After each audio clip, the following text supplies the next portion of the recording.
Hello students, welcome to Dia Educates. Smart Mind, Smart Solutions. So, we are goal guiders. Basically, we create future. आपको पता है कि अपने गोल को achieve करने के लिए पढ़ाई बहुत अच्छी होनी चाहिए और पढ़ाई तभी अच्छी हो सकती है अगर आप अच्छे एजुकेशनल प्लेटफॉर्म के साथ जुड़े रहो। तो हमारे जो एजुकेटर्स हैं वो पूरी कोशिश करते हैं कि आपको आपके गोल तक पहुंचा पाए। तो बेसिकली आप कह सकते हो we help you in building your future. So I am Mansi Tiwari your physics mentor. तो आज का जो सेशन है वो हमारा फिजिक्स के ऊपर है।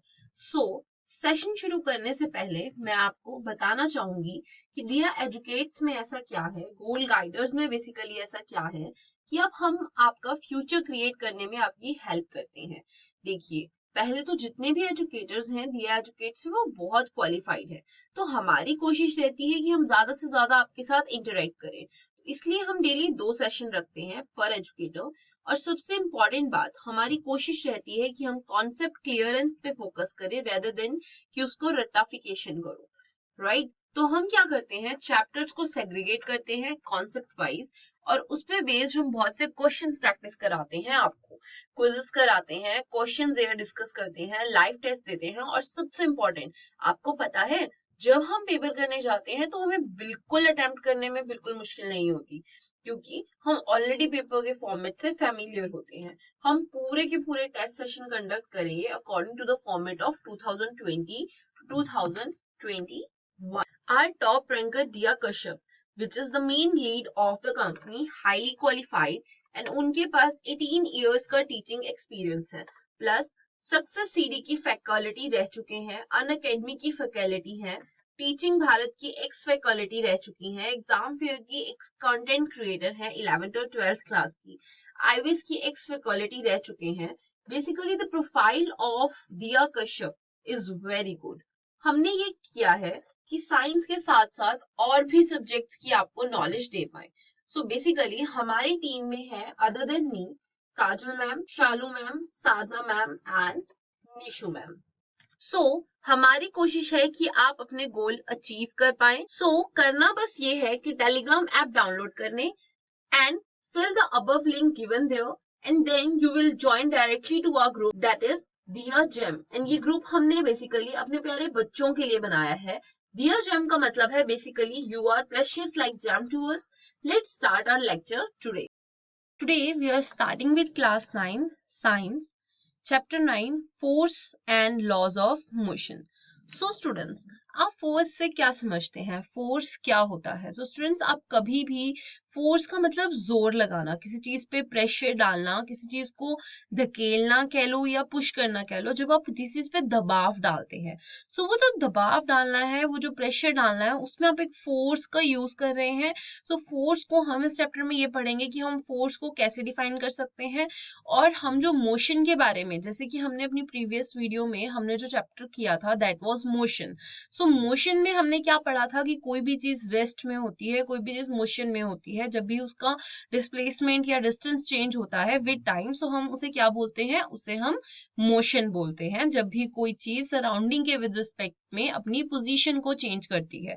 स्टूडेंट्स, मोशन कब होता है? जब भी कोई एक्सटर्नल फोर्स लगती है। बेसिकली कोई भी चीज अगर मोशन में आ रही है दैट मीन्स उसमें कोई पर्टिकुलर फोर्स अप्लाई हो रही है, चाहे वो उसकी खुद की फोर्स हो, चाहे उसे कोई बाहर से फोर्स मिल रही हो, चाहे उसे हवा की वजह से मिल रही हो, कोई भी फोर्स हो सकती है। फोर्स और मोशन के लॉज, क्योंकि मोशन में आपने देखा था कि हमने 3 इक्वेशंस पढ़ी थी, that was equations of motion. तो उनपे ऊपर अब कुछ लॉज हैं जो न्यूटन ने दिए हैं। हम इस चैप्टर में वो लॉज पढ़ेंगे और हम फोर्स के बारे में पढ़ेंगे कि फोर्स क्या होता है। मोशन जो है वो फोर्स की वजह से होता है, दैट्स व्हाई हम यहाँ पे force and laws of motion के बारे में पढ़ते हैं। बेसिकली जो फोर्स है दैट इज पुश और पुल। किसी चीज को पुश कर रहे हैं, देखिए अगर ये यहाँ पे आपको फिगर में ये जो गर्ल बनी हुई दिख रही है, ये गर्ल इस जो ट्रॉली है इसको पुश कर रही है, दैट मीन्स एक फोर्स अप्लाई कर रही है।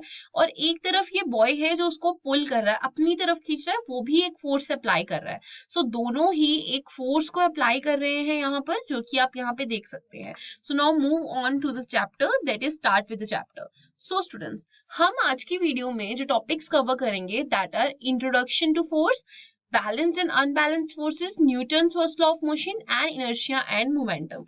So students, आज की वीडियो में हम ये टॉपिक करेंगे कवर, जिसमें हम पहले इंट्रोडक्शन ऑफ फोर्स मींस हम फोर्स का इंट्रोडक्शन पढ़ेंगे, जो कि हम अभी आपको दे ही चुके हैं कि फोर्स क्या होता है बेसिकली. सो हम वही क्लियरली पढ़ेंगे. एंड फोर्सेस कितनी तरह की होती है, दैट मींस फोर्सेस 2 टाइप्स की होती हैं, balanced forces and unbalanced forces. फिर हम न्यूटन का फर्स्ट लॉ ऑफ मोशन पढ़ेंगे जो इनर्शिया एंड मोमेंटम रिलेटेड है. सो फिर हम उसके बाद इनर्शिया और मोमेंटम पढ़ेंगे. सो हम ये 4 टॉपिक आज की वीडियो में कवर करेंगे. सो let's start with the first topic, that is introduction of force. So students, basically force क्या होता है, अब सारे फैमिलियर हैं कि जब आप डोर को ओपन करते हैं, जब भी आप कहीं मार्केट में जाते हैं या कहीं पे भी किसी शॉप पर जाते हैं, तो आपने देखा होगा डोर पे आपको एक तरफ पुश लिखा होता है और एक तरफ पुल लिखा होता है. तो जहां पे आपको पुश लिखा होता है, that means you have to push the door. आपको उसको डोर को इस तरीके से पुश करना है, जैसे ये जो पर्सन है ये इस डायरेक्शन में फोर्स को अप्लाई कर रहा है, मीन्स ये उस डोर को पुश कर रहा है. बट इस केस में क्या है कि ये पर्सन इसे पुल कर रहा है, मीन्स ये अपनी तरफ को एक फोर्स अप्लाई कर रहा है. सो वो फोर्स जो है वो उसकी अपनी तरफ लग रही है, सो दैट्स व्हाई वो उसे पुल कर रहा है. सो ये भी एक एग्जांपल है, दैट इज फोर्स का example. Now move on to the next slide, that is likewise अगर हम एक नीडल है, जैसे कि हम एक नेल ले रहे हैं, हम एक कील ले रहे हैं और उसमें हम हैमर अप्लाई करते हैं. सो स्टूडेंट्स, आपने देखा होगा जब भी आप दीवार पे कोई भी कील गाड़ना चाहते हैं, दैट मीन्स आप कील को वहां पर करना चाहते हैं किसी लकड़ी पे या किसी भी जगह पर आप डोर बनाते हुए या किसी भी फर्नीचर वाले को देखते हैं. तो वहां पे क्या होता है, वो उस डोर पर जो लकड़ी है उस पे कील जो होती है, दैट इज जो नेल है, उस पे हथौड़ा मारता है, दैट वाज हैमर अप्लाई करता है. सो हैमर में क्या होता है, वो एकदम से अपनी पूरी स्ट्रेंथ लगाता है और वो नेल पर उसको स्ट्राइक करता है हैमर को, जिसकी वजह से जो वो नेल है वो वुड में चल जाती है, जैसे कि आप इस फिगर में देख रहे हैं कि ये नेल है आपकी और ये एक वुड पे है. सो बेसिकली इसने हैमर अप्लाई किया, जिसकी वजह से इसने एकदम से अपनी पूरी मतलब जस्ट इन इंस्टेंटेनियस टाइम के लिए इसने अपनी पूरी स्ट्रेंथ अप्लाई कर दी है इस नेल पर. सो इस वजह से क्या हुआ कि सारी फोर्स जो थी वो इस नेल पर लगी और ये जो नेल है ये उस वुड के अंदर चली गई. सो स्टूडेंट्स, ये भी एग्जांपल है कि यहाँ पे हमने एकदम से फोर्स अप्लाई करी है, जिसकी वजह से यहाँ पे नेल जो है वो किसी वुड में या कह लो कि वॉल में अंदर स्टिच हो जाती है या अंदर चली जाती है. सो स्टूडेंट्स, बेसिकली फोर्स हमें यहाँ से क्या पता लगता है कि फोर्स क्या होता है. बेसिकली फोर्स क्या है, पुशिंग एंड पुलिंग स्ट्रेंथ. किसी भी चीज को पुश करना या किसी भी चीज को पुल करना, अपनी तरफ खींचना या उसे पुश करना, अपने से दूर करना, दोनों ही चीजों पे जो स्ट्रेंथ यूज होती है, that is called force. So basically force क्या है, pushing and pulling strength is force. जैसे कि यहाँ पर स्टूडेंट्स ये पर्सन क्या कर रहा है, ये इस चीज को अपनी तरफ खींच रहा है, मींस ये बच्चा इस बैग को अपनी तरफ खींच रहा है, उसने उसको अपनी तरफ उठाने की कोशिश की है, दैट मीन्स कि ये बॉय क्या कर रहा है, ये इसे पुल कर रहा है. बट स्टूडेंट्स, अगर आप ये केस देखेंगे, that is pushing and pulling. So यहाँ पे क्या है, ये जो पर्सन है जो आप फर्स्ट केस देख रहे हैं, यहाँ पर ये पर्सन क्या कर रहा है, इसे पुश कर रहा है, दैट मीन्स क्योंकि ये इस ट्रॉली को पुश कर रहा है. बट अगर आप यही सेकंड केस में देखेंगे, तो सेकंड केस में क्या हो रहा है कि ये इसे अपनी तरफ पुल कर रहा है, मीन्स ये जस्ट उसे खींच रहा है, मीन्स ये अपनी मस्कुलर फोर्सेस लगा रहा है और ये उसे अपनी तरफ जस्ट खींच रहा है इस डायरेक्शन पे. यहाँ पर ये उसे इस डायरेक्शन में पीछे से पुश कर रहा है, उसे धकेल रहा है. सो स्टूडेंट्स, यहाँ से हमें क्या पता लगता है, दैट इज पुश करना या पुल करना. जैसे कि अगर आप हैमर का केस भी ले रहे थे, तो हैमर में भी आपने पुश किया था, दैट मींस आपने एक फोर्स अप्लाई की थी. डोर के टाइम पे या किसी सामान को उठाने के लिए आप उसे पुल करते हैं, आप उसे उठाते हैं या उसे खींचते हैं अपनी तरफ. बट पुश के टाइम पे आप उसे धकेलते हैं कि आप उसे पुश कर रहे हो. दोनों ही केसेस पे आप फोर्स अप्लाई कर रहे हो. सो आई थिंक स्टूडेंट्स, यहाँ से इट्स क्लियर कि what is force. So student, pushing and pulling strength is force. Now move on to the next thing, that is what is force. So what is the definition of force? यहाँ से हमें ये तो पता लग गया कि force बेसिकली हम force को कैसे समझ सकते हैं, force क्या होता है. Now move on to the definition of force, that is a push or pull is called force. Means force basically क्या है, हमने पढ़ा था pushing and pulling strength is force. So basically force क्या है, push और pull is called force. So students, हम इसे और कैसे डिफाइन कर सकते हैं, मींस फोर्स के लिए हम बेसिकली ये तो हमने अपनी लैंग्वेज में कहा कि हम किसी चीज को पुश कर रहे हैं या पुल कर रहे हैं, सो दैट इज फोर्स. बट अगर हम इसे डिफाइन करना चाहते हैं किसी साइंटिफिक वे से, तो हम इसे कैसे डिफाइन करेंगे. सो स्टूडेंट्स, बेसिकली हम फोर्स को कैसे डिफाइन कर रहे हैं? Force is an external influence which when applied on a body can bring about changes in it. So basically force क्या है? फोर्स एक एक्सटर्नल इन्फ्लुएंस है कि आपकी तरफ से कोई एक्सटर्नल, बाहर से कोई प्रेशर या कोई एक्सटर्नल चीज आ रही है, कोई ऐसा प्रेशर आ रहा है जो अप्लाई हो रहा है आप पर या किसी भी बॉडी पर, जो उसमें कोई चेंज लेके आए। सपोज स्टूडेंट्स, ये एक बॉडी है, ये पर्सन यहाँ पर उड़ रहा है, जस्ट ही इज मूविंग। सो आप यहाँ पे ये देख रहे हैं, अगर इस पे एयर का प्रेशर आएगा, मीन एक्सटर्नल प्रेशर क्या होगा, इस पे एयर का प्रेशर आएगा, इस पर्टिकुलर पोजीशन पे इसमें ग्रेविटेशनल फोर्स भी लगेगी नीचे की तरफ, जिसकी वजह से नीचे आएगा। पर ड्यू टू हवा की वजह से और इस पे जो प्रेशर अप्लाई होगा इस पैराशूट पे, इसकी वजह से बहुत स्लो नीचे आएगा। सो स्टूडेंट्स, ये तो हो गई बहुत ही साइंटिफिक वे में बात हो गई। तो स्टूडेंट्स, अगर हम बेसिकली बोले तो अपनी लैंग्वेज में हम ये बोल सकते हैं कि किसी भी बॉडी पर कोई भी दबाव पड़ता है या कोई भी बाहरी प्रेशर आता है, that is external influence, means कोई भी बाहर की तरफ से उस पर कोई भी प्रेशर आता है, दैट इज नोन एज, जो उसकी वजह से चेंज है, मींस एक बॉडी पर कोई भी चेंज आ रहा है, वो कोई भी चेंज हो सकता है, जो कि हम आगे पढ़ेंगे कि वो कैसे कैसे चेंजेस हो सकते हैं। एक बॉडी पे कोई भी तरह का चेंज आता है किसी बाहरी इन्फ्लुएंस की वजह से, किसी एक्सटर्नल इन्फ्लुएंस की वजह से उस बॉडी पर, उस इन्फ्लुएंस को हम बेसिकली फोर्स बोलते हैं, जो उस बॉडी में चेंज लेके आ रही है। मींस कोई भी चीज जो एक बॉडी पे चेंज लेके आए वो उसे, और जैसे कि आप नेल पे हैमर अप्लाई करते हो तो बेसिकली नेल पे एक दबाव पड़ता है, वो तेज भी हो सकती है, आपने देखा होगा। सो दैट इज कॉल्ड फोर्स, कि उसने उसे चेंज किया, उसने एक वुड की शेप को चेंज किया, या फिर हम एक वुड को तोड़ रहे हैं, फोर्स अप्लाई करते हैं, उसकी शेप चेंज हुई, हमने उसको तोड़ दिया, तो बेसिकली वहां पे फोर्स अप्लाई होता है। सो स्टूडेंट्स, वैसे ही हम यहाँ पे बोलते हैं that force is an external influence which when applied on a body can bring about changes in it. So basically ये होता है फोर्स। नाउ अब हम पढ़ेंगे फोर्स के चेंजेस।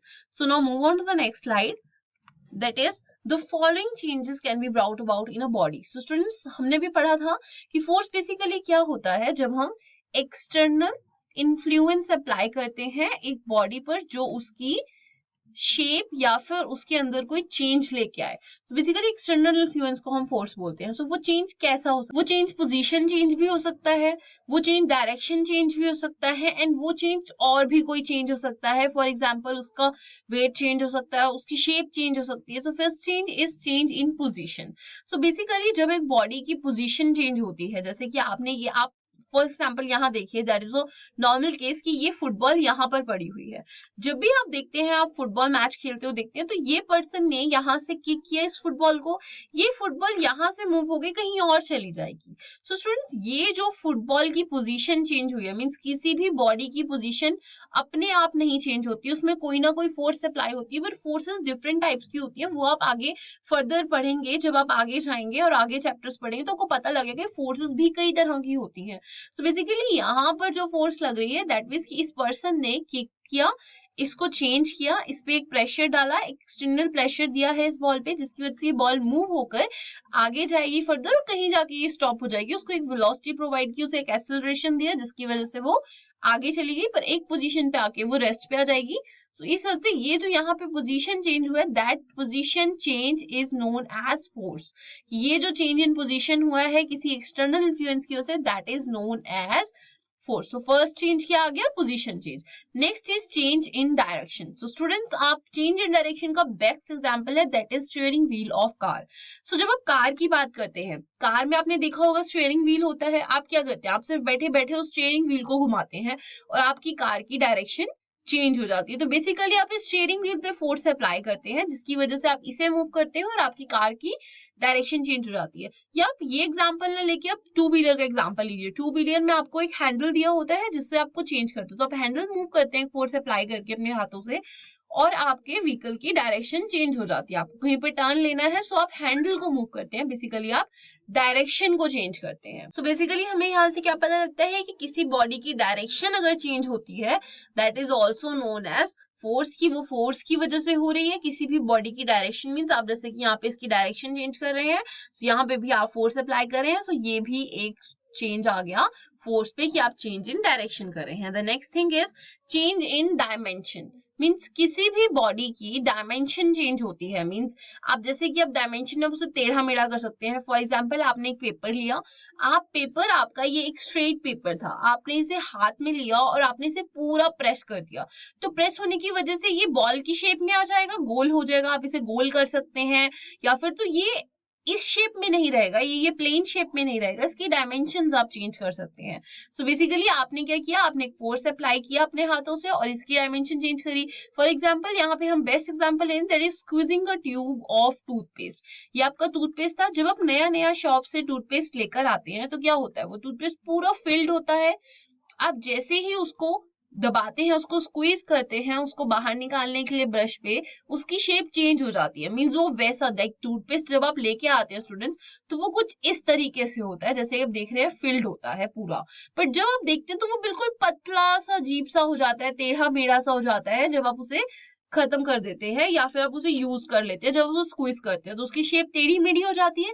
दैट मीन्स आपने उसकी डायमेंशन चेंज कर दी, आपने उसकी शेप चेंज कर दी है, जिसकी वजह से शेप चेंज हो गई। दैट मीन्स आपने उस पर एक फोर्स अप्लाई की, एक्सटर्नल इन्फ्लुएंस, और उस फोर्स की वजह से क्या हुआ, आपकी जो बॉडी थी उसकी डायमेंशन चेंज हो गई। तो that is also known as force, की यहाँ पर भी आपने एक चेंज लेके आया। तो हमने अभी तक कितने चेंजेस पढ़ लिए, हमने 3 टाइप्स ऑफ चेंजेस पढ़े हैं। First is position, next is direction and the third is dimension. जो फोर्थ चेंज है वो हमारा है speed of a body. So basically students, हम स्पीड ऑफ द बॉडी को जो चेंज है that is accelerating a car. हमने पहले जो एग्जांपल पढ़ा था दैट वाज कि हमने एक कार की डायरेक्शन चेंज की थी, मींस हमने उस कार को चेंज की थी, हमने स्टीयरिंग व्हील मूव किया, हमारी कार की डायरेक्शन चेंज हो गई थी। दैट मींस हम एक चेंज लेके आए थे, हमने फोर्स अप्लाई किया स्टीयरिंग व्हील पे।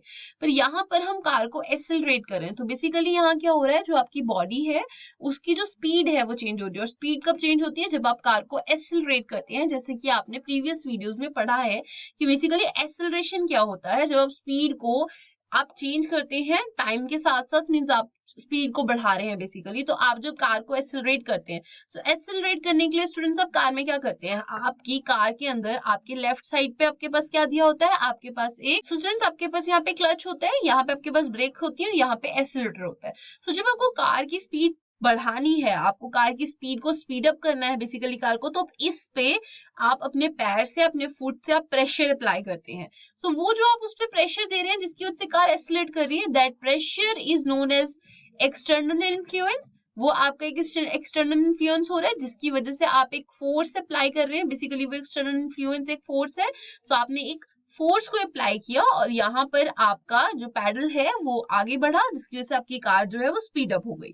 सो बेसिकली यही चीज स्कूटीज में भी होती है। स्कूटीज या बाइक्स में आपके हाथों में एक, जैसे कि अगर ये आपका बीच है, यहाँ पे स्पीडोमीटर है, तो आपके पास यहाँ पर और यहाँ पर आपको एक्सीलरेटर गिवन होता है जिससे आप मूव करते हैं अपने हाथ से, तो आपकी स्कूटी, आपका टू व्हीलर मूव करता है। तो बेसिकली एक किसी बॉडी की स्पीड अप करना या उसको स्पीड अप करना एक चेंज है, जो कि चेंज फोर्स के थ्रू आता है जब वो फोर्स अप्लाई करते हैं।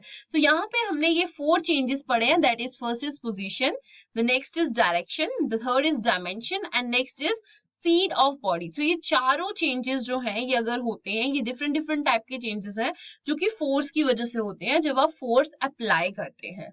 सो स्टूडेंट्स, यहाँ से आई थिंक क्लियर होगा कि what is force. So force is basically N external influence जो कि एक बॉडी पर अगर हम करें, जो बॉडी की डायमेंशंस, उसकी स्पीड, पोजीशन, डायरेक्शन को चेंज कर दे, that is known as force.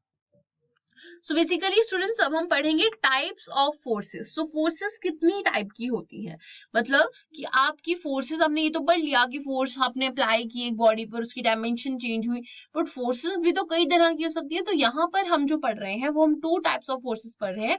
The first is balance force, जहां से आपको पता लगता है जो बैलेंस है, मीन्स की दोनों चीजों को बराबर हो रहा है। And the next is unbalance force, जहां पे एक ज्यादा है दूसरा कम है, मीन्स ऑफ फोर्सेस जो है वो अनबैलेंस्ड है।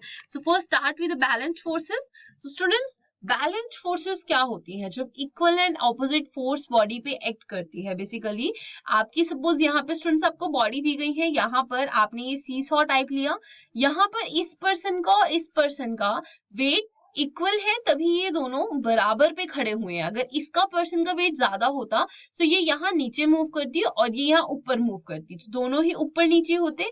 पर यहाँ पर दोनों ही साइड पर इक्वल फोर्सेस लग रही है, ऑपोजिट है, मींस एक यहाँ पे है एक यहाँ पर है, दोनों ही एक दूसरे से ऑपोजिट डायरेक्शंस में है, बट ये दोनों की इक्वल फोर्स लग रही है, दोनों का इक्वल वेट है, ये इक्वल फोर्सेस अप्लाई कर रहे हैं, जिसकी वजह से ये जो बॉडी है ये दोनों मूव नहीं कर रहे हैं। जैसे कि फॉर एग्जांपल अगर आप यहाँ पे एक चीज लेते हैं, आपने एक चीज को पकड़ा हुआ है और आपका कोई फ्रेंड आके उससे आपको छीन रहा है, अगर आप दोनों ही उसको इक्वल फोर्स अप्लाई करते हैं तो दैट मीन्स वो बॉडी कहीं पे भी नहीं जाएगी। जैसे कि आपने स्टूडेंट्स, अब देखिए ये आपकी एक बॉडी दी जाती है, आप यहाँ से आप अप्लाई कर रहे हैं और यहाँ से आपका फोर्स अप्लाई कर रहा है। अगर आपके फोर्स जो आपका फ्रेंड है उसकी फोर्स ज्यादा होगी तो ये जो बॉक्स है ये इस डायरेक्शन में मूव कर जाएगा, और आपकी फोर्स ज्यादा होगी तो ये इस डायरेक्शन में मूव कर जाएगा। बट अगर आप दोनों ही इक्वल फोर्सेस लगा रहे हैं, मींस वो इस तरफ से लगा रहे हो और आप इस तरफ से, मींस आपकी डायरेक्शन क्या है, आपकी डायरेक्शन ऑपोजिट है। सो उस केस में क्या होगा, ये बॉडी यहाँ पे ही रहेगी, ये यहाँ से नहीं हिलेगी।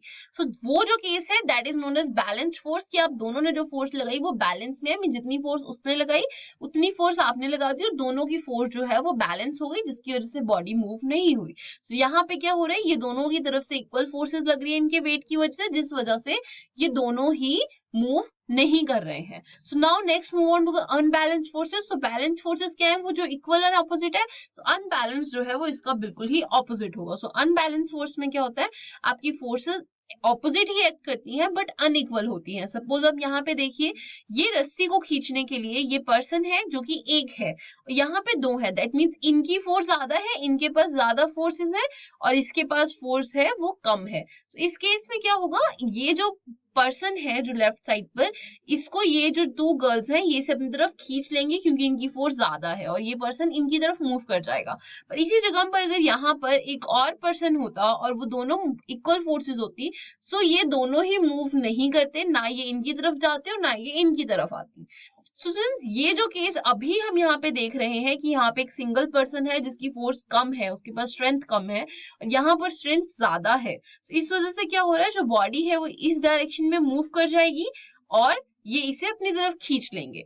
सो ये जो टाइप ऑफ फोर्स है this is known as unbalanced force, जहाँ पे एक फोर्स दूसरी फोर्स से ज्यादा है, मींस एक साइड पर फोर्स कम है और दूसरी साइड पर फोर्स ज्यादा है। सो बेसिकली अनबैलेंस्ड फोर्स क्या होता है, the unequal and opposite force acting on the body that will make the body move in the direction of greater force applied. की मींस अनइक्वल और ऑपोजिट फोर्सेस एक body पर act कर रही है जो उस बॉडी को मूव करा रही है उस डायरेक्शन में जहां पर फोर्स ज्यादा लग रही है। जैसे कि यहाँ पर जो फोर्स ज्यादा किस डायरेक्शन में है, इधर वाली डायरेक्शन में जहां पर टू गर्ल्स खड़ी हुई है, तो यहाँ पर ये बॉडी इस तरफ मूव कर जाएगी। फॉर एग्जाम्पल अगर आप ऊपर वाली फिगर देखिए, अगर इस पर्सन का वेट ज्यादा होता तो येलो टी शर्ट वाली का, तो ये जो बॉडी थी ये ऊपर को ये नीचे हो जाती है और बॉडी ऊपर चली जाती, मींस इस ऊपर जाके इस डायरेक्शन में होती। या फिर यहाँ पे अगर हम एक बॉल रख देते और यहाँ पे रखते, अगर ये बॉल हैवी होती तो ये बॉल लाइट होने की वजह से यहाँ पर मूव करके आ जाती। So this is known as unbalanced forces and balanced forces. I hope it is clear to you that what is balanced forces and what is unbalanced forces. So students now let's start with the Newton's law of motion. यहाँ से students आपको clear हो गया होगा कि आपका force क्या होता है। सो फोर्स टू टाइप्स की होती है, balance forces and unbalanced forces. So basically force क्या होता है, that is an external influence which is applied on the body and changes dimensions, position, direction and speed of the body, known as force. और forces two types की होती है, equal and unequal. So equal and unequal means कि आपकी जब जो external influence जिसे आप बोल रहे हैं अगर वो आपका अनइक्वल है, दैट मींस आपकी जो फोर्स अप्लाई हो रही है दैट इज अनबैलेंस्ड फोर्सेस, और अगर वही इन्फ्लुएंस इक्वल है तो दैट मींस आपकी जो फोर्स अप्लाई हो रही है दैट इज बैलेंस्ड फोर्सेस। सो अब हम यहाँ से शुरू करेंगे स्टूडेंट्स। हमने चैप्टर की स्टार्टिंग में पढ़ा था कि हम यहाँ पे फोर्स पढ़ रहे हैं और हम लॉस ऑफ मोशन पढ़ेंगे। तो हम स्टार्ट कर रहे हैं न्यूटन्स लॉ ऑफ मोशन से। यहाँ से आपका जो फोर्स है उसका एंड होता है। तो अब जो हम पढ़ेंगे वो भी फोर्स से रिलेटेड ही है, फोर्स के ही नेक्स्ट पार्ट्स है जिन्हें हमने न्यूटन्स ने फोर्स को डिफाइन किया है मोशन के लिए। बेसिकली फोर्स जो है वो रिलेटेड है मोशन से। सो स्टूडेंट्स अब हम पढ़ेंगे laws of motion. So let's start with the Newton's first law of motion, that is if a body is at rest will remain at rest, a body in motion will remain in motion until or unless some external forces applied. Students अभी तक आपने क्या पढ़ा था, एक body में force apply कब होती है, जब भी कोई एक्सटर्नल इन्फ्लुएंस मिलता है बॉडी की शेप चेंज होती है। बट अब यहाँ पे हम मोशन की बात करें, वहां पे हमने सिर्फ चेंज की बात की थी, मीन्स अगर बॉडी रेस्ट पे भी है तो भी उसकी शेप चेंज होती है, कुछ भी होता है उस बॉडी के अंदर, दैट इज कॉल्ड फोर्स। पर अब हम मोशन की बात करें, दैट मीन्स वो बॉडी रेस्ट पे नहीं है, अब वो बॉडी मोशन की बात कर रहे हैं हम। सो बेसिकली हम यहाँ पे ये कह रहे हैं कि अगर एक बॉडी रेस्ट पे है, मीन्स अगर आप एक जगह पर खड़े हुए हैं, या एक कार एक जगह पर खड़ी हुई है, या एक साइकिल एक जगह पर खड़ी हुई है, वो तब तक वहां खड़ी ही रहेगी जब तक उस पर कोई एक्सटर्नल फोर्स नहीं लगती, कोई एक्सटर्नल इन्फ्लुएंस नहीं लगता, वो वहां पे रेस्ट पे रहेगी। और अगर वो मोशन में है तब भी वो मोशन में रहेगी। स्टूडेंट्स जैसे कि यहाँ पे आप देखेंगे साइकिलिस्ट है, ये साइकिल अगर एक जगह पर खड़ी हुई है तो ये वहां पर ही खड़ी रहेगी जब तक इस पे या तो कोई हवा का झोंका आए या बहुत बड़ा तूफान आ जाए, तो बेसिकली ये वहां से मिल जाएगी, गिर जाएगी। बट अगर आपको इसे चलाना है तो आपको इस पे बैठ कर इस पे फोर्स अप्लाई करनी पड़ेगी, आप पैडल्स मूव करेंगे तभी ये यहाँ से मूव करेगी। और जब आप पैडल्स चला रहे हैं तो ये मूव करती रहेगी जब तक आप इस पे ब्रेक अप्लाई नहीं करते। तो बेसिकली आपको अगर ये मोशन में है तो आपको इसे रोकने के लिए भी फोर्स अप्लाई करनी पड़ेगी कि आपको इसका मोशन चेंज करना है, और अगर ये रेस्ट पे है तो इसे मोशन में लाने के लिए भी आपको एक फोर्स अप्लाई करनी पड़ेगी। So basically Newton first law of motion यही कहता है कि अगर एक बॉडी रेस्ट पे है तो वो बॉडी रेस्ट पर ही रहेगी, और अगर वो मोशन में है तो वो मोशन में ही रहेगी अनटिल और अनलेस उस पे आप कोई फोर्स अप्लाई नहीं करते। फॉर एग्जाम्पल स्टूडेंट्स अगर आप कार का एग्जाम्पल लें तो कार के केस में क्या होता है, कार आपकी रेस्ट पे है, आपने उसे स्टार्ट किया, आपने की से स्टार्ट किया, आपने उसे एक्सेलरेट किया, एक फोर्स दी, देन वो मोशन में आएगी। अगर आप कुछ भी नहीं करेंगे, आप उस पर कुछ भी फोर्स नहीं अप्लाई करेंगे, सो वो कार वैसे ही रेस्ट पर खड़ी रहेगी। और जब आप उसने मोशन में लेके आ गए, आपने उसे स्टार्ट कर दिया, आपने उसे एक्सेलरेट कर दिया, ना वो कार मूव कर रही है। अब जब तक आप उस पर फोर्स अप्लाई नहीं करेंगे, आप ब्रेक अप्लाई नहीं करेंगे, तब तक वो कार रेस्ट पर नहीं आएगी। So basically Newton first law of motion यही कहता है। सो स्टूडेंट्स अब हम अगला एग्जांपल देखते हैं। Now move on to the next example, that is if we need to ride a bicycle. Students हमने ये एग्जांपल अभी भी पढ़ा है कि हम फोर्स कैसे पैडल, सो हम साइक्लिस्ट के एग्जांपल हमने अभी समझा है, दैट इज कि अगर हमें एक बाइसाइकिल को राइड करना है सो हमें उसे pedal, we need to pedal it, हमने उसे पैडल करना पड़ेगा। हमने ये जो हमें साइकिल के पैडल्स हैं इन पे फोर्स अप्लाई करनी पड़ेगी ताकि वो मूव करे। और एज इट कांट, वो साइकिल खुद से तो मूव नहीं कर सकती, ना वो पैडल खुद से मूव कर सकती है जब तक उन पे फोर्स अप्लाई नहीं होती। So first we have to apply force on pedals to ride it. और अगर आपको ब्रेक्स अप्लाई करनी है तो आपको ब्रेक्स भी उस पे फोर्स करके ही पैडल्स पे, दैट इज कि आप पैडल्स को रोक दें, आप अपने पैरों को रोक दें, फोर्स को आप छोड़ दें मूव करना, और आप ब्रेक्स अप्लाई कर लें। इस वजह से क्या होगा, आपकी जो साइकिल है, जो आपकी बाइसाइकिल है, वो स्टॉप हो जाएगी, वो रेस्ट पे आ जाएगी। सो बेसिकली दोनों ही चीजों के लिए आपको फोर्स अप्लाई करनी पड़ेगी। So now move on to the next example, that is similarly अगर आप देखें कि अगर आपको एक स्टीयरिंग व्हील है, आपको उसकी डायरेक्शन चेंज करनी है तो भी आपको फोर्स अप्लाई करनी पड़ेगी। मींस कोई भी बॉडी मोशन में है, आप उसमें कोई भी चेंज ला रहे हैं तो आपको कोई फोर्स अप्लाई करेंगे तभी चेंज आएगा, वो अपने आप चेंज नहीं लाएगा। फॉर एग्जाम्पल स्टूडेंट्स अगर एक कार मूव कर रही है तो वो कार उसी डायरेक्शन में चलती रहेगी। अगर एक कार है वो सीधी जा रही है स्टूडेंट्स, तो वो सीधी ही चलती रहेगी, वो कोई चेंज नहीं लाएगी। सपोज ये आपकी एक कार है और ये इस डायरेक्शन में जा रही है, आपका स्टीयरिंग व्हील वैसे ही है, सो ये इसी डायरेक्शन में जाती रहेगी, ये कहीं पे टर्न नहीं लेगी। अगर आपको दिख रहा है कि आपकी ये रोड है और यहाँ पे टर्न है और आपको कार को इस तरह से टर्न लेना है, तो आपको पहले स्टीयरिंग व्हील पे फोर्स अप्लाई करके स्टीयरिंग व्हील को लेफ्ट डायरेक्शन में मूव करना पड़ेगा, तब आपकी कार लेफ्ट डायरेक्शन में मूव होके वो टर्न ले पाएगी। सो बेसिकली आपको किसी भी चीज को डायरेक्शन चेंज करनी है, किसी भी चीज में कोई चेंज लेके आना है, बेसिकली उसको रेस्ट से मोशन में लाना है, मोशन टू रेस्ट लाना है, डायरेक्शन चेंज करनी है, पोजीशन चेंज करनी है, किसी भी चीज को करने के लिए आपको फोर्स अप्लाई करनी पड़ेगी। That is known as Newton's first law of motion. So basically students यहाँ से आपका first law of motion clear होता है।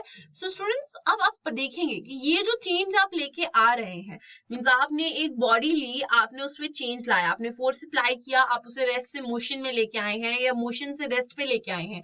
ये जो चीज हो रही है, ये जो रेस्ट से मोशन में लाना, आपने फोर्स अप्लाई किया, वो आ तो गई, पर ये जो फैक्टर यूज होता है, ये रिस्पॉन्सिबल होता है इन चीजों के पीछे। द फैक्टर जो रिस्पॉन्सिबल है इन सब चीजों के पीछे, दैट इज कॉल्ड इनर्शिया। जो इन बॉडीज में चेंज लेके आ रहा है, बेसिकली आपकी फोर्स अप्लाई करने पर एक बॉडी पर जो चेंज आ रहा है, उस चेंज के लिए जो फैक्टर रिस्पॉन्सिबल है that is called inertia. So basically inertia जो है वो एक इनहेरेंट प्रॉपर्टी है जो हर एक बॉडी में प्रेजेंट होती है उनके ओरिजिन के टाइम से।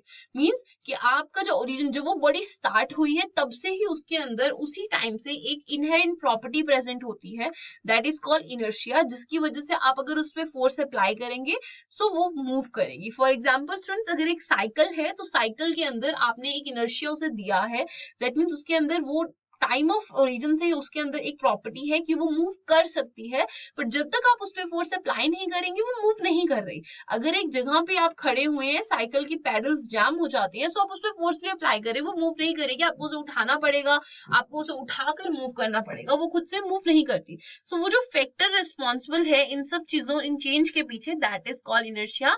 सो हम उसे क्या बोलते हैं, that inherent property is known as inertia. So basically inertia एक इनहेरेंट प्रॉपर्टी है जो एक बॉडी के अंदर चेंज लेके आती है। सो बेसिकली स्टूडेंट्स, हमने यहाँ से क्या समझा कि हमें किसी भी बॉडी को मूव करने के लिए, means in order to move और चेंज एनी प्रॉपर्टी, हमें एक बॉडी की कोई भी प्रॉपर्टी को चेंज करना है या उस बॉडी को मूव करना है। मींस बेसिकली अगर वो रेस्ट पे है, हम उसे मूवमेंट में लाना है, या फिर हमने उस बॉडी की डायमेंशन, डायरेक्शन या कुछ भी चेंज करना है, सो हमें बेसिकली ओवरकम करना पड़ेगा इनर्शिया को। हर एक बॉडी के अंदर एक प्रॉपर्टी होती है that is known as inertia. वो इनर्शिया खुद को, उस बॉडी को चेंज नहीं होने देती। मींस इनर्शिया रिस्पॉन्सिबल होती है एक बॉडी की प्रॉपर्टी के लिए कि अगर वो रेस्ट पे है तो वो रेस्ट पे ही रहेगी, मोशन में है तो मोशन में ही रहेगी। हमें फोर्स अप्लाई करनी पड़ती है उस इनर्शिया को ओवरकम करने के लिए, हमें उसको कम करने के लिए हमें फोर्स अप्लाई करनी पड़ती है ताकि हम उस बॉडी में कोई चेंज ला सकें बेसिकली। सो स्टूडेंट्स, यहाँ से आई थिंक आपको क्लियर होगा कि व्हाट इज इनर्शिया। सो अब हम आगे बढ़ते हैं, दैट इज इनर्शिया बेसिकली क्या होता है। इनर्शिया की डेफिनेशन क्या है। सो इनर्शिया एक प्रॉपर्टी है जो रेजिस्ट करती है the changes in a body by itself, कि वो उस बॉडी पे चेंज नहीं आने देती, वो खुद पे एक कंट्रोल रखती है कि आपका कोई चेंज नहीं आना चाहिए। So inertia is a property that resist the change in a body by itself, जो उसे रोकती है कि वो अपने अंदर कोई चेंज ना लाए। अगर वो रेस्ट पे है तो वो रेस्ट पे ही रहेगी, मोशन में है तो वो मोशन में ही रहेगी, अगर वो एक स्ट्रेट बॉक्स है तो वो बॉक्स ही रहेगा जब तक उस पर अप्लाई करके हम उसे तोड़ नहीं देते, या एक वुड है तो वो वैसे ही रहेगी। तो ये जो प्रॉपर्टी है एक बॉडी की, ताकि वो अपना एक चेंज को रेजिस्ट करे खुद में, that is known as inertia. So basically inertia एक इनहेरेंट प्रॉपर्टी है एक बॉडी की जो उसको खुद पे चेंज नहीं लाने देती। बेसिकली हमें एक फोर्स अप्लाई करनी पड़ती है उस चेंज के लिए। So first that is inertia के लिए कौन कौन से फैक्टर्स जो हैं जो इनर्शिया पे डिपेंड करते हैं, फैक्टर्स जिन पे इनर्शिया बेसिकली डिपेंड करता है। इनर्शिया तो हो गया कि आपका बॉडी का चेंज नहीं हो सकता, रेस्ट पे है रेस्ट पे रहेगी, मोशन है मोशन पर। ये फैक्टर्स जो है that all factor responsible, inertia इन सारे फैक्टर्स के लिए रिस्पॉन्सिबल है। तो बेसिकली ऐसे कौन से फैक्टर्स है जो इनर्शिया जिन पे डिपेंड है, that is factors on which inertia depends. तो फर्स्ट फैक्टर है दैट इज मास। जो इनर्शिया है वो मास पे डिपेंड करता है, क्योंकि जैसे स्टूडेंट्स अगर आप एक मास ले रहे हैं, जितना ज्यादा मास होगा उतना ज्यादा इनर्शिया होगा, उतना ही ज्यादा आप वो बॉडी मूव नहीं करेगी। मींस अगर एक बॉडी बहुत हैवी है, उसका मास बहुत ज्यादा है, तो इट मींस उसका इनर्शिया भी बहुत ज्यादा होगा। मींस वो बॉडी को आपको बहुत ही ज्यादा फोर्स अप्लाई करनी पड़ेगी, हल्की फुल्की फोर्स से वो बॉडी मूव नहीं करेगी। दैट मींस उसका इनर्शिया इतना ज्यादा होगा कि आपको उस इनर्शिया को ओवरकम करने के लिए आपको फोर्स बहुत ज्यादा अप्लाई करनी पड़ेगी। सो बेसिकली इनर्शिया उसको रोक के रख रहा है। जितना ज्यादा हैवी बॉडी होगी उतना ज्यादा उसका इनर्शिया होगा, जितना ज्यादा कम मास होगा उतना ज्यादा उसका कम इनर्शिया। मींस अगर आप एक छोटी सी बॉल लेंगे, उसका इनर्शिया बहुत कम होगा, उसका मास बहुत कम है, दैट मींस उसका इनर्शिया भी कम है। सो उसकी वजह से उस बॉडी को जस्ट आप हल्का सा अपने लेंगे, उस बॉडी को आप मूव कर सकते हैं, आप उसे उठा सकते हैं। बट उस जगह पे आप एक बड़ा सा स्टोन ले रहे हैं या बड़ी सी ब्रिक है या कोई है, तो उसका इनर्शिया इतना ज्यादा है कि आपको बहुत ज्यादा फोर्स अप्लाई करनी पड़ती है उसको उठाने के लिए या उस पत्थर को ढकेलने के लिए। सो वहां पे बेसिकली आपको क्या पता लगता है कि इनर्शिया जो है वो मास पर डिपेंड करता है। अब स्टूडेंट्स, इनर्शिया कितने तरह के होते हैं, यहाँ से आपको ये तो हो गया कि इनर्शिया मास पर डिपेंड करता है, इनर्शिया एक इनहेरेंट प्रॉपर्टी है बॉडी की। अब बेसिकली इनर्शिया जो है वो कितने टाइप्स का होता है, इनर्शिया के टाइप्स क्या होते हैं। सो इनर्शिया स्टूडेंट्स 3 टाइप्स का होता है, that is inertia of rest, inertia of motion and inertia of direction. So rest की means कोई body rest पे है तो वो rest पे रहेगी, rest पे उसके पास एक inertia है. Motion of inertia means कि एक body motion में है तो वो भी उसके अंदर एक inherent property है कि वो motion में रहेगी. And direction भी means कि उसकी जो direction है वो वही रहेगी. जैसे कि अगर एक car straight move कर रही है तो उसकी जो inertia of direction है that is straight है. So आपको उसे change करने के लिए आपको overcome करना पड़ेगा, steering wheel को move करना पड़ेगा and then car की आप direction change करेंगे. So basically inertia कितने types का है? First, that is inertia of rest. The second inertia of motion and the third is inertia of direction. So let's start with inertia of rest. So students, inertia of rest क्या होता है? Inertia of rest is the inability of body to change the state of rest on its own. So basically inertia of rest एक inability है body की जो कि उसके अंदर जो कि वो रेस्ट पे है तो वो उसको रेस्ट पे रहने देगी. Means inability of body to change the state of rest on its own.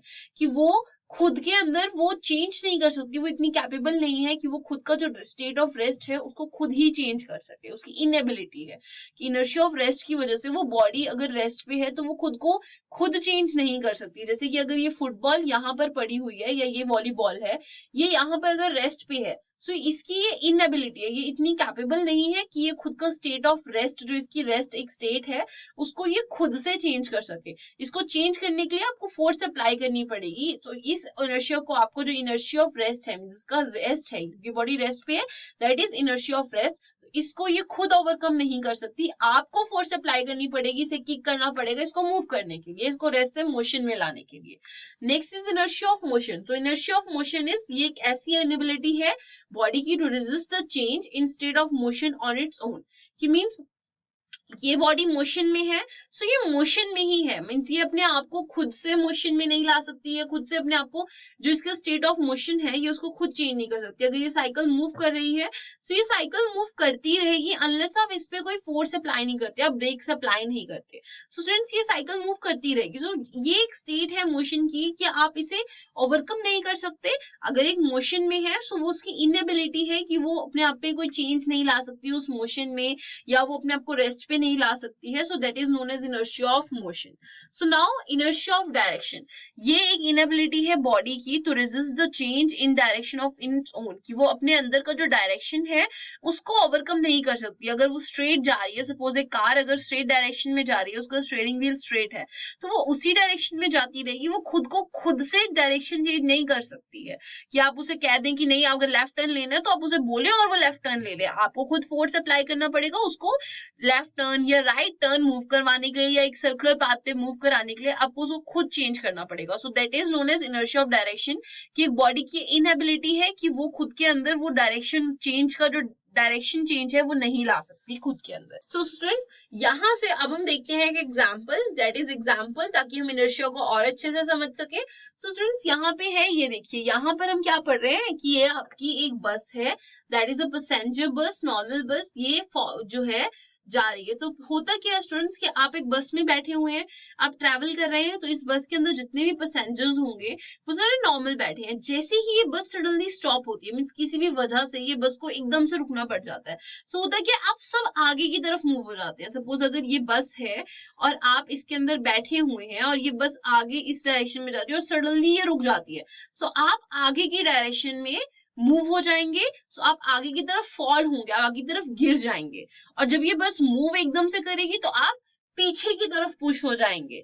So students यहाँ होता क्या है कि यहाँ पे ब्रेक्स अप्लाई करने पे आपका जो चेंज है इनर्शिया ऑफ मोशन वो चेंज हो जाता है. सो स्टूडेंट्स बेसिकली हमें क्या पता लगता है कि जब आप सारे एक पैसेंजर्स बस में बैठे हुए हैं वो फॉरवर्ड की तरफ फॉल होते हैं जब बस रुकती है, और जब बस मूव करती है सो जो बस और पैसेंजर्स हैं बैठे होते हैं in it are in motion, वो उस टाइम पे मोशन में होते हैं. But when force is applied on the brakes it stops, but due to inertia of motion the passengers remain in the state of motion hence fall forward. So यहाँ पे हुआ क्या स्टूडेंट्स, बेसिकली स्टूडेंट्स इस case में ये हुआ कि इन्होंने बात बोली है कि एक बॉडी जो है वो अपना मोशन चेंज नहीं करना चाहती. So जब आप एक बस के अंदर बैठे हुए थे आपने क्या किया, आपकी बस मतलब बेसिकली जो केस है वो ये है कि आपने ब्रेक्स अप्लाई की बस ने और आप आगे की तरफ मूव हुए, आप आगे की तरफ गिरे। वो क्यों हुआ? जब बस मूव कर रही थी, आप उसके अंदर थे, बस के मूवमेंट के साथ साथ आपका भी एक मूवमेंट था। आप बैठे जरूर थे पर आप बस के साथ साथ मोशन में थे। जब फोर्स अप्लाई हुई ब्रेक्स पे और बस रुकी, तो आपका जो इनर्शिया ऑफ मोशन है वो आपको मोशन में ही रहने दे रहा है।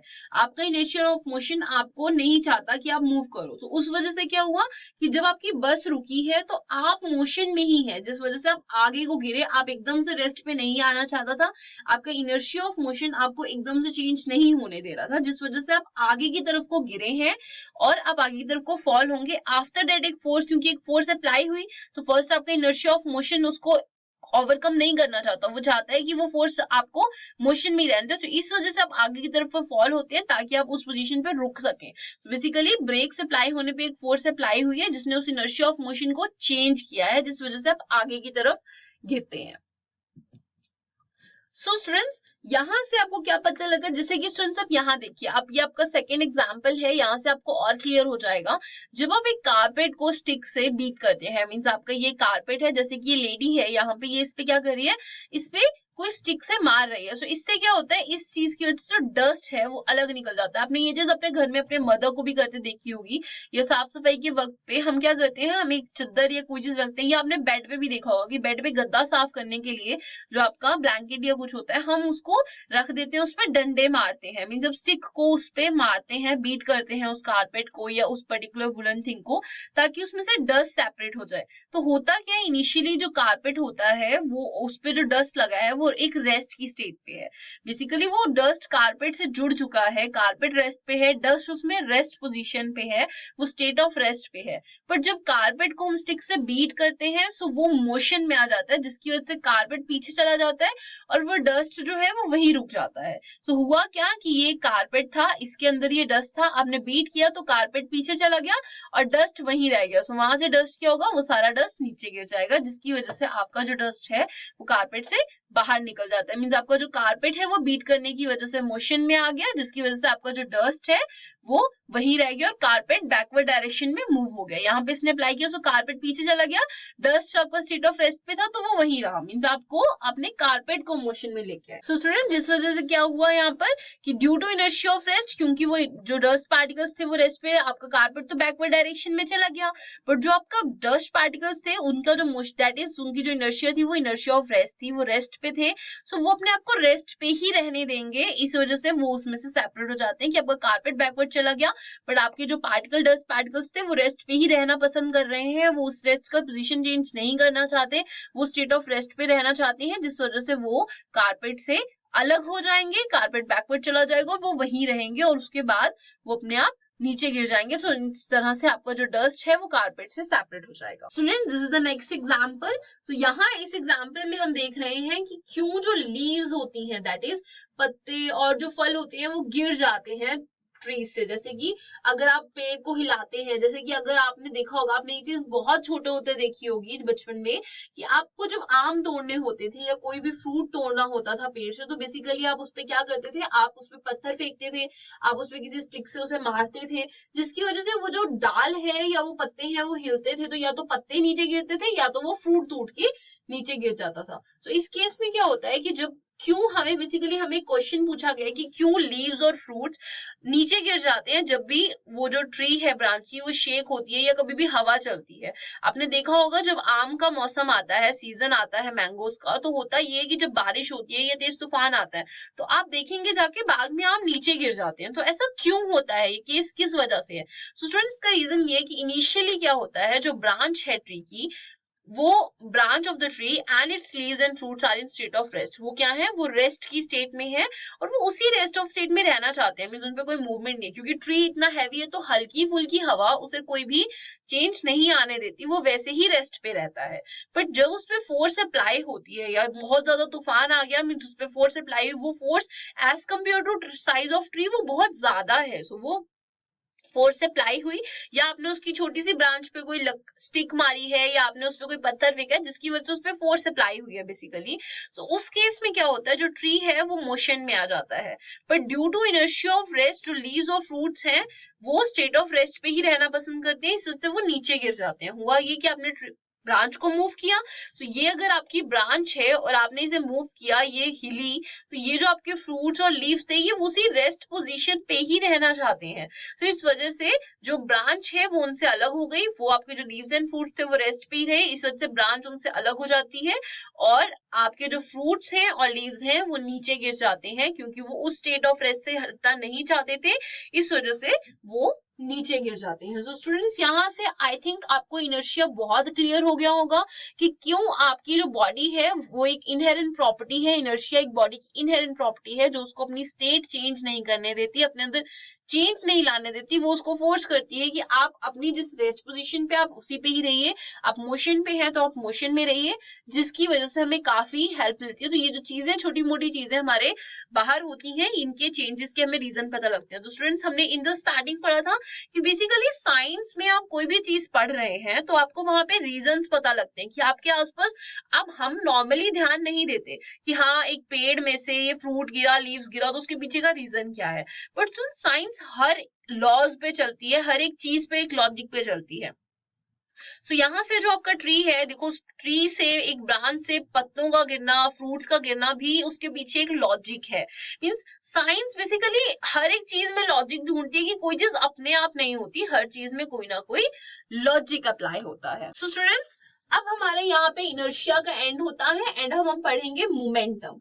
So what is momentum? So basically momentum जो है वो एक बॉडी अगर मोशन में, इनर्शिया क्या था, इनर्शिया एक बॉडी की स्टेट थी कि अगर वो स्टेट ऑफ रेस्ट पे है तो वो रेस्ट पे रहना पसंद करती है, स्टेट ऑफ मोशन में है तो वो मोशन में रहना पसंद करती है। यहाँ पे हम पढ़ेंगे कि जो मोमेंटम है वो एक मोशन, जो बॉडी के अंदर एक मोशन है उसका मेजर है, कि एक बॉडी में अगर एक मोशन हो रहा है तो हम उसको मेजर कैसे कर सकते हैं, that is known as momentum. So ये किसके इक्वल होता है? Momentum is equals to the product of mass and velocity. तो basically students, momentum is equals to the product of mass multiply by velocity. Students, आप यहाँ से क्या, आप एक बॉडी का मास आपको पता है, आप उसका मोशन है, दैट मीन्स की कुछ वेलोसिटी भी होगी अगर वो मोशन में है, तो इन दोनों को प्रोडक्ट लेके आप एक बॉडी का मोमेंटम फाइंड आउट कर सकते हैं। सो बेसिकली मोमेंटम क्या है? Momentum is the product of mass and velocity, जिससे आप एक बॉडी के मोशन को निकाल सकते हैं। So move on to the next thing, that is कि इसका फॉर्मूला, बेसिकली स्टूडेंट्स मोमेंटम हमें पता लग गया, momentum is the product of mass and velocity. So basically इसका फॉर्मूला क्या, मोमेंटम को हम p से डोनेट करते हैं, that is momentum is donated bye p, mass is donated bye m and velocity तो हमें पता ही है कि हम v से डोनेट करते हैं। So p is equals to m multiply by v होता है कि अगर आप एक बॉडी है, आप उसका मोमेंटम फाइंड आउट कर रहे हैं, सो आपको उस बॉडी का मास पता है, आपको उसकी वेलोसिटी पता है, देन आप उसका मोमेंटम फाइंड आउट कर सकते हैं। मोमेंटम के जो यूनिट्स होते हैं वो kg मीटर पर सेकंड होते हैं। स्टूडेंट्स, ये यूनिट्स क्यों होते हैं? मास के यूनिट्स, मास हम केजीज में लेते हैं, मल्टीप्लाई बाय वेलोसिटी, वेलोसिटी के यूनिट्स क्या होते हैं? मीटर पर सेकंड। तो यहाँ से आपके मोमेंटम के यूनिट्स हो जाते हैं kg मीटर पर सेकंड और kg मीटर सेकंड इनवर्स। और ये स्टूडेंट्स सब देखिए, kg आपकी एक स्केलर क्वांटिटी होती है, बट आपकी वेलोसिटी एक वेक्टर क्वांटिटी है। जब आप स्केलर और वेक्टर क्वांटिटी का प्रोडक्ट करते हैं, सो आपकी एक वेक्टर क्वांटिटी आती है, मास आपको पता है आपका एक स्केलर क्वांटिटी है, वेलोसिटी जो हमें पता है वो एक वेक्टर क्वांटिटी है, वेलोसिटी से वेक्टर क्वांटिटी क्योंकि उसकी डायरेक्शन भी होती है। सो मोमेंटम जो हम निकालते हैं, सो मोमेंटम की भी एक डायरेक्शन होती है। सो मोमेंटम जो है वो एक वेक्टर क्वांटिटी है क्योंकि वो हमें magnitude as well as direction देता है। So momentum is a vector quantity. Students, अब देखते हैं, जैसे कि यहाँ पे हमने कराटे प्लेयर की बात की है, इस कराटे प्लेयर ने क्या किया, अब हम यहाँ पे और क्लियरली, हमने अभी तक इनर्शिया समझा, इनर्शिया क्या होता है, अब हम समझ रहे हैं मोमेंटम क्या होता है। So let's take an another example of momentum, that is एक कराटे प्लेयर है, उसने एक जो टाइल्स है, that is a piles of tile, means उसने एक साथ बहुत सारी टाइल्स ली है, उसने उनको ब्रेक किया with a single blow of his hand, कि उसने अपना एक बार सिर्फ हाथ मारा, उसने देखिए यहाँ पे आप इस फिगर में देख सकते हो, उसने सारी टाइल्स को ऑलमोस्ट ब्रेक किया है। सो सिर्फ एक हाथ को मारने से, सिर्फ एक ब्लो ऑफ हिज हैंड से उसने वो सारी पाइल्स ऑफ टाइल्स को ब्रेक कर दिया। सो इस केस का रीजन क्या है? The karate player strikes the pile of tiles with his hand very fast. In doing so the large momentum of his hand is reduced to 0 in very short duration. हुआ ये students कि ये case, जैसे कि आपने बोला, हम एकदम से जब किसी चीज पे स्ट्रेंथ लगाते हैं, that is known as momentum. Inertia तो क्या हो गया कि एक बॉडी अपने आप को चेंज नहीं करना चाहती, आपको उस पर अप्लाई करनी है फोर्स, देन वो चेंज करेगी। बट बेसिकली मोमेंटम ये होता है कि जब आप एकदम से बहुत ज्यादा फोर्स लगा रहे हैं बहुत हाई अमाउंट में, एंड देन आप उसे लगा के छोड़ देते हैं। दैट इज नॉट कि अगर आपने कील ली, आपने कील को, एक वुड है, आपने उसके अंदर एक कील को मानता, आपने एकदम से सारी फोर्स लगाई, एक पर्टिकुलर वेलोसिटी में आपने लिया, उसमें एकदम से फोर्स लगाई और वो कील अंदर चली गई। तो वो क्या, हमने एकदम से फोर्स लगाई और यहाँ आके रुक गए, अब रेस्ट पे आ गए।